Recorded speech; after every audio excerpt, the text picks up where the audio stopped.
Hey everyone, I'm Lindsay Hoffman and welcome to the Dose of Bliss show, where I bring amazing people to share their daily doses of bliss with you. Today, I have media personality and entrepreneur Shira Lazar. Thank you so much for having me. Thank you for coming. This is so nice. This has been a long time in the making. Yes, I know. I apologize. It's okay. But I'm ready to get my bliss on. Okay, good. Me too. So is everybody watching. Yes. So today's topic is going to be about mastering your emotions and how to not, how to balance them. Are we going to suppress our emotions? Are we going to let them take us over? By the way, and when we say master, it does not mean, I'm not saying I'm a master at this. It's something I'm navigating. Mm-hmm. So I think that we come up to different points of our life where it seems like something makes sense to drop into, right? So for me, I feel like I'm a very emotive person. I feel like that.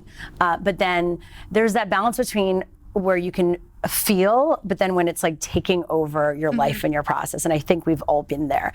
And because, I went through a breakup, I had a lot of transitions last year, breakup, work, financial stuff. And it was just that moment where everything's really overwhelming. And I had to really take inventory of it all and say can I go through this with peace and love, but then also let myself feel what I'm going through, right? Because when you go through any sort of transition or traumatic time, the more you suppress or act like it's not there, the more you will come up against that again, even in a good time. Yeah. Right? So you got to learn your lessons, but you also have to feel your way through it. Yeah, don't to allow yourself to process it. Yeah, but don't beat yourself up. So I was going through all these things where it's okay, I want to figure this out, right? That it made sense for me. I was in that place where I was okay, this is making sense for me right now. I'm reading this book called The Untethered Soul by Michael Singer. I believe he did the surrender experiment too. I hope I'm getting his name right. But I love books and I love listening to podcasts and I just love learning when I'm encountering moments of challenge. Because we're all going through a human experience, whether it's different philosophies or the people from the past, or now experts and gurus now. There are not solutions out there, but tools out there, I would say. And so really part of the untethered soul and something that I'm navigating right now, and we talked about this over text, was this idea of, how do you come to a place where you're not suppressing an emotion as it's coming up? Mm-hmm. You can feel it, but also you cannot make that your identity. You can let go of it. Mm-hmm. And we can give people an example. I feel like this is an example a lot of people can connect with. Mm-hmm. Maybe you're dating, and even if you're in a relationship, you've been through this. Yeah, I've been through this. Okay. It speaks to me. You're dating and you meet someone you're is cool, but you're it's triggering a lot because you can't control it. You don't know where it's going. Yeah.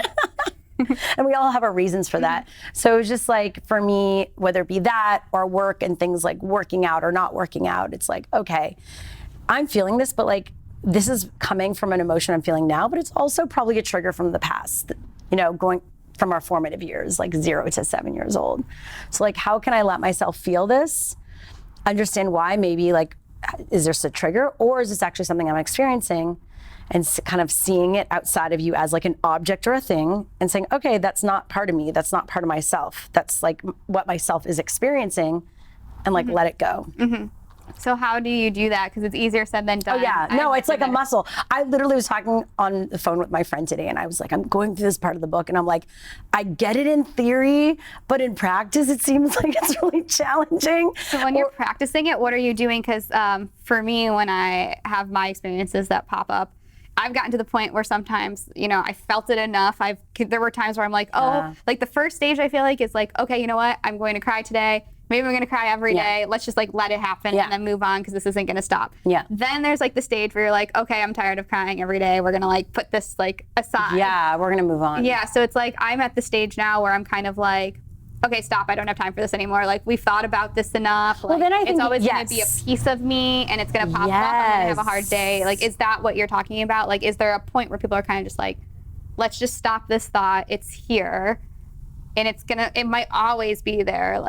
By the way, I wanted to say, like, I'm not an expert. I'm just sharing what I'm learning, okay? And like how my whole thing, even on my social media, is like, I'm going through this journey and I want to inspire others to like challenge themselves too, because I think the better we can be to ourselves and come to a place where we're happy with ourselves, the better we can be to others. And then it's a domino effect, right? I completely agree. And I think it's even better for people watching to see that, because what really is someone who is a master of their emotions? I mean, you think of someone who's like a sensei or like Gandhi, but it's really always a continuing of it's a journey. And like, if you're done with your journey, that's also like your ego coming in, or that's like narcissistic, you could say, where it's like, I'm done. I know it all. I've reached nirvana. You're like, really? But your life continues, and like different things will come up in your life that you can't control. So are you ever really done, right? You know, they say when you're going through suffering, it's like the master is in the room, the building, like the teacher is in the room. If you can look at like any sort of experience you have that could be painful or suffering, and look at it as like, ooh, this is juicy. This is the learning. I'm getting stronger. Yeah, like because exactly. Yeah, you're going through your workout, but like we tend to look at it as like something we want to escape.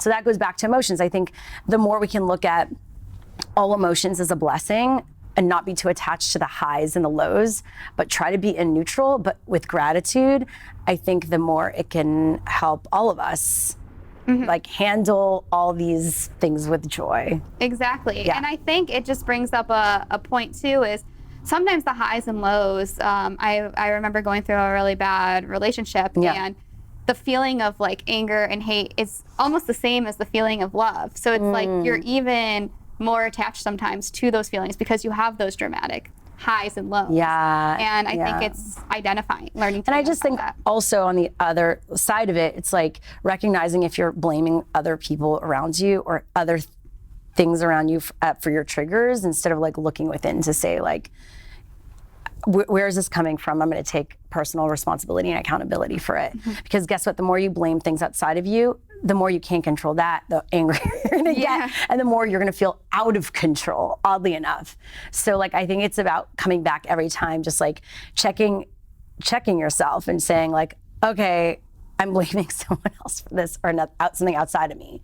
Let's come back to me and say like, what can I do? How can I take personal accountability for this?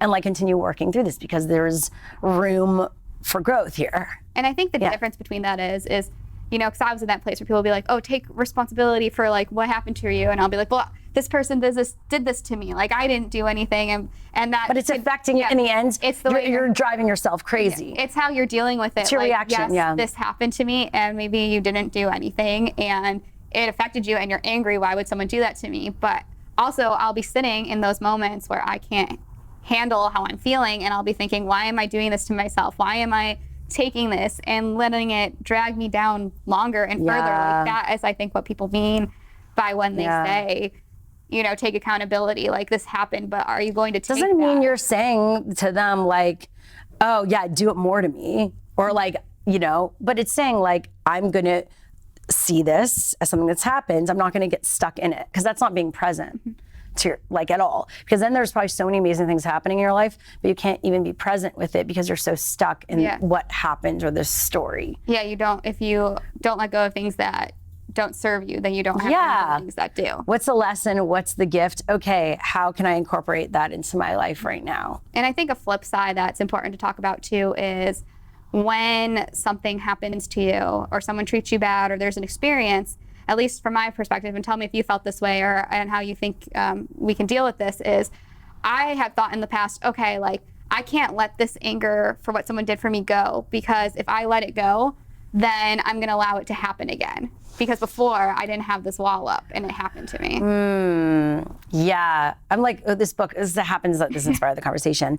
Like this book, The Untethered Soul, you really need to read it, because it's like, I do think everything and everyone comes into our life for a reason, and you always need to see the gift. And I think of course things will happen. We'll look back and we're like, ooh, I wasn't the best in that situation either, right? But I think that saying like, well, this happened and now I built this wall. Okay, you acknowledge that maybe the dynamic wasn't the best, but like, what's the takeaway? Yeah. Are you going to focus on like how much negative stuff came from that experience? Because then that's what you're going to become. The more you focus on the negative, it's like, that's where your attention goes. That's what you're creating. Exactly. So it's like you could spin yourself into a crazy mode doing that until you're able to separate yourself from the experience, I think, and then the feeling, like you can't be whole. Exactly. Like you are whole, by the way, already. But then because we want to attach ourselves to like to usually positive stuff and like throw away negative stuff, like we're always trying to attach ourselves to something outside of us to become whole. I think until we realize like we're whole as it is and things happen and then they go and like, emotions come and go. It's like that meme of that guy dancing like stress. Exactly. But no, but like it's for real. Like. So I think, but at the same time, it's not about like, acting like that isn't there, or like your feelings don't matter. It's about feeling into that, saying like, ooh, where, like really connecting with your body and the feeling, like where in my body am I feeling this? Why? Like, does this remind me of something from the past? Like, just really connect with the feeling. And I think when you allow yourself to connect with it and like feel whatever you feel, if that means crying, if that means like screaming, I don't know. But like allowing yourself to go there in that moment and saying, okay, I felt into that. What else do I want to hold on to it to make myself suffer, like or go crazy? I want to make myself sick? Or like I've already felt it, so why am I still so attached to keeping that? Is it because I feel like they are wrong? I'm right. How attached am I to like the closure of this scenario? Because it's like your own ego wants. You're like it is your own ego. You're constantly trying to figure out. You want something. to prove yourself. You want to be right. Yeah. Well, like the most you can do for yourself is to feel it, not suppress it, and then like let it go. And also I would say forgive yourself and forgive that person and just send them like, well, at least this is what I do, like love and light. But you have to be sincere about that. Yeah, you have to send them. Yeah, I know. You're trying to and you're like, what? Like the more you connect with negative emotions or feelings around yourself or other people, you're gonna just create more of that in your life. If that's what you want to put out to the world, I don't think a lot of people do. Yeah. But guess what? You are doing that the more you're holding on to those types of feelings. Yeah, you do really just have to feel it and let it go, and don't let it get to that point where it's consuming you or making taking you over. sick. Yeah, because that's where I do believe like sickness and all that comes in. Yeah, you feel it in your body. body. It's blocks. It's one, you've been suppressing it, you haven't been experiencing it. But then you're holding on to it. You're making it your identity when that isn't your identity. That's the story. That's something that happens. Do you have any tips of how someone, because I think the bridge between letting go and suppressing is like, it's kind of like a gray area. Oh, totally. And I'm, by the way, figuring this out too. So I was talking to my friend about this. I'm like, I don't really get how to put this into practice, but I kind of feel like maybe it's just a muscle and just, it's all about awareness. Like, awareness is the first step. Because a lot of us function from like monkey brain, right? We're just like, go, go, go, go, go. We're doing things like we have no choice. We're like, we're not the captains of our ship, but we are. And I think the first step is we need to acknowledge ourselves is the awareness and saying like, okay, typically I would just do something and react, like stimulus, reaction. And guess what? And I did this kind of psychedelic training. They talked about this, like the shaman guy was like, yourself is in between the stimuli and the reaction. If you can build more of a separation, that's when you could actually like respond with consciousness versus just like reacting at a trigger, reacting from your story, reacting from your past, trauma, blah, blah, blah, blah, blah. Just wonder why you're feeling that way because it will manifest in like the smallest way. Like someone could do nothing, like leave something on the counter. It could be anything. Feel like, why'd you leave that on the counter? Or they might be upset, like, why'd you come up to me mad that I left this over here? Yeah, and then we get to attack each other. Eckhart Tolle talks about that, like it's like the shadow selves or the, I forget like the word, but it's like the part of us that is like traumatized and angry and like from our past, stuff that's happened in our past, and we'll tap into someone else's version of that. I forget what it's called. If you know, let us know in the comments. Yeah, let us know in the comments. I forgot to. It's pain body. We'll find each other's pain bodies, and that's what we'll communicate from. If you can realize that someone, when you're like in that heightened state, that's why they say never try to have a conversation with someone in like a heightened state, because it's not really, you're not talking to them. You're talking to their like pain body, which is what Eckhart Tolle says, not their self. And when people are in pain, you have to come at it from when you can remember when you're in pain and you're upset. You're not going to listen. You're not going to be listening. And also you're yelling at people like what's coming from inside. Yeah. I've heard this in like podcasts. Someone I listen to is Matt Kahn. I don't know if you've listened to him, but I like everyone watching Matt Kahn. But he kind of explained that when people are mean to you or when they're expressing some sort of anger, it's not necessarily because they want to hurt you. It's because they want you to know how they feel. Like, do you see I'm hurting right now? Like, feel my hurt, not I want to hurt you. But but they're not maybe aware enough, so they're just like using you as a punching bag. But I think that goes back to like 4 agreements even. It's like, don't take anything personally, don't make assumptions. Like everyone's going through their own stuff.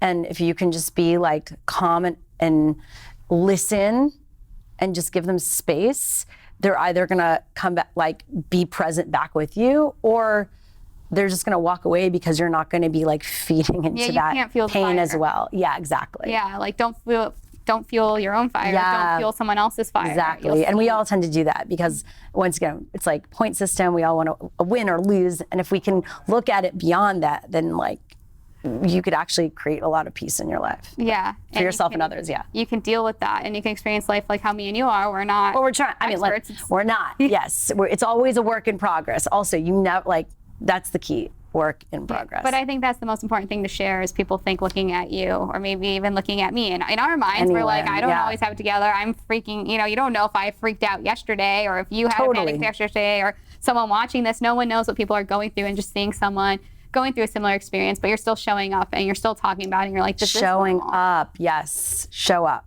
Yeah, you still because you deserve it. But showing up for yourself, like you are worthy. Show up. Be kind to yourself. I like, if I have negative thoughts these days where I like say something in my, self-talk, I literally try to right away be like, hey, I'm gonna say something the opposite. Like if a friend was listening to me, like, oh, you look gross today.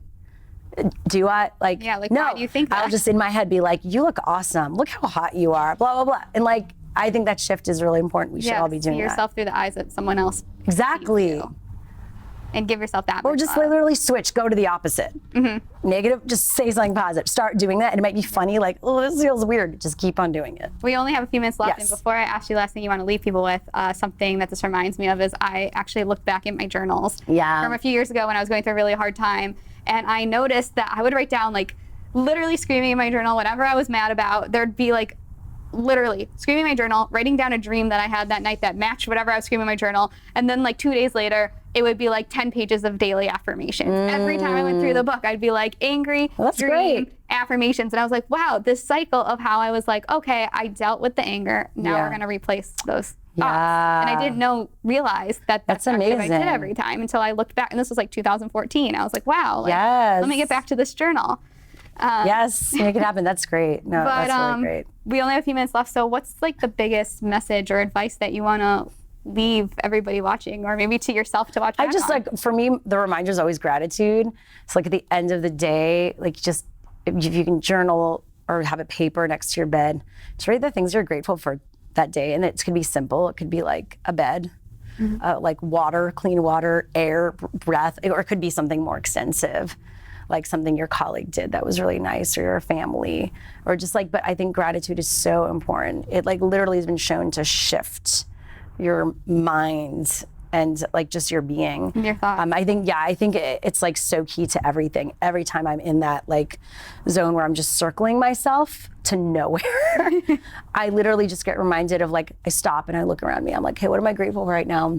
This beautiful space, your smile, your presence, like you making me feel heard and seen. Thank you. Like thank you. Whoever's like watching or listening. You for watching. No, but like little things like that. Like, are these real? Yeah or no? I was like, this happened on another show where they started talking about what they loved about the world. And like, you know what I mean? Like, there could be like plants in front of you, or just like people laughing, a smile, like the fact that we're alive. Just write everything down. It doesn't need to be like extensive, but, and I do think that practice shifts things. And we're not also talking about like a shift overnight. Like, I think it's hard for us to see how much we change because we're in our bodies, we're here. But I think the more we can just keep the practices going, you just have to trust that you're doing the work, and it's little by little. It's baby steps. Yeah, it's life. Like, we grow no matter what. Things change, and they can either change for like the better or, the negative, or, and I do believe most people want the better, but they just haven't given themselves the love to give themselves that gift in those practices. And that's what they need to do. And it's practices or just realizing like just the life around you, that's in you, outside of you, whether you have nothing or a lot, quote unquote, you always have something. And there are things that aren't about like monetary things to acquire. Yeah, that make you happy. Just like the plants right here, you just need to look outside. Well, Or just like that, but like, it's like literally, we're all, listen, and if someone could say like, well, I'm in like shitty situation, blah, blah, blah. We're all in different places on the spectrum, okay? But like, if we're gonna take that out of this whole process and just look at what we do have, each of us, that we're grateful for, like that's the first there's step. always something to be grateful There's for. always something, and just I challenge you to figure that out for yourself. Everyone go figure that out. Thank you so much for sharing the story. I feel like amazing from talking to you today. So I hope everybody watching does too. Can you let everybody know where they can find you? Yeah, at Shira Lazar on Instagram and everywhere pretty much. YouTube, Facebook, all those platforms. Yeah. Go follow her. She's kind of a big deal and she has amazing advice.